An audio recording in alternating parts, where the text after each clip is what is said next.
I want to make a super quick video on removing the fan clutch from a YJ.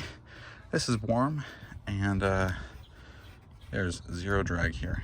See if I can get that better in focus. Zero drag, I can just flick it. So, first thing I'm going to try to do is just see if I can remove those nuts right there with either a 13mm or a 1/2 inch wrench and go from there. I have a feeling I might need to remove the shroud, but we'll find out.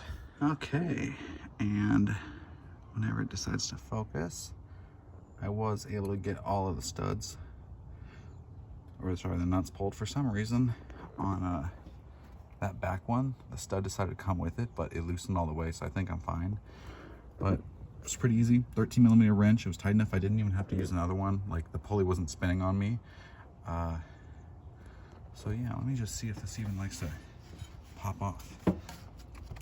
Nope, I'm probably gonna have to hit this with a hammer for a little bit. All right, with just a few well-placed bonks with my hammer and other hammer, this comes right off. Now we see how easy it is. You can see the that stud, as I was mentioning, it came out, but it came off pretty easy. Quick update. So be careful when trying to take that off. My hand slipped, cut up my finger. It's already bleeding through the band-aid, which sucks. So anyways, just be careful. Okay, a little bit of a jump in time. Worth mentioning though, I'm not trying to, this isn't trying to be like the final say on how to do this. It's just a really quick video to hopefully give some guidance on how to do the fan clutch replacement on a 258 powered YJ. Ended up that I needed to remove the fan shroud. There's just 4 screws that go in on each side. 5/16 socket worked perfectly. And when you have those loose, you can pull the fan clutch and the fan out at the exact same time.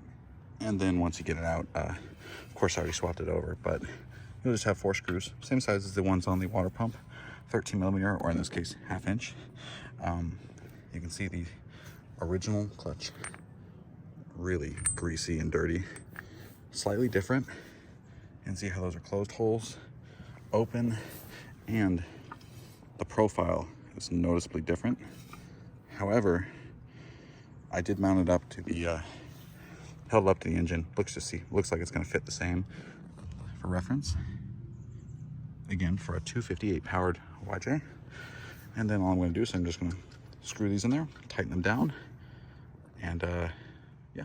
Okay, at the moment what I'm doing is I have the fan shroud, the sucker, kind of gapped away from the radiator, and I'm able to just barely thread on one of the nuts by hand, and now it holds it in place.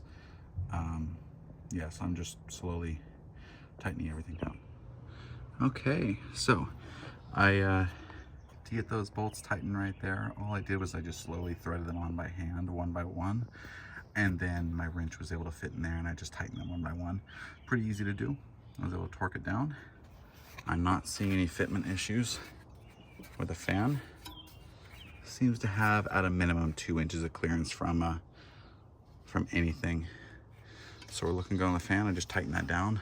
Basically just tighten it to the point where the pulley was slipping on the belt. I've never had bad luck with that. Ideally, I would use blue Loctite on everything, but on my Cherokee with a 4-liter, I haven't had any issues, so I'm just testing my luck, I guess. But yeah, I'll call that installed. I'm gonna go start it up and see how it works. My parking brake doesn't work, so I just found a good news. And the fan is turning. Not seeing any issues.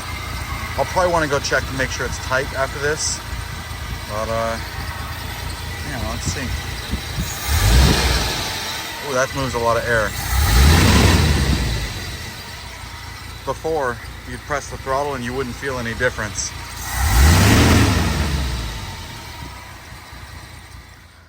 Yeah, so I'm probably just going to check the torque on this one last time, make sure it's nice and tight, but that is doing a good job. And again, this is the Duralast part. I don't see any fitment issues. It is worth noting, that they do list for different functionality. The part number I just showed is for the serpentine belt driven ones, and then they have a different option that's for V-belt driven ones. The V-belt's the one where it looks like a V, like the belt has a big chamfer on it. So yeah, it worked well for me. I hope this is at least somewhat helpful. This isn't meant to be a video to be the ultimate guide on it, but hopefully something to push someone in the right direction.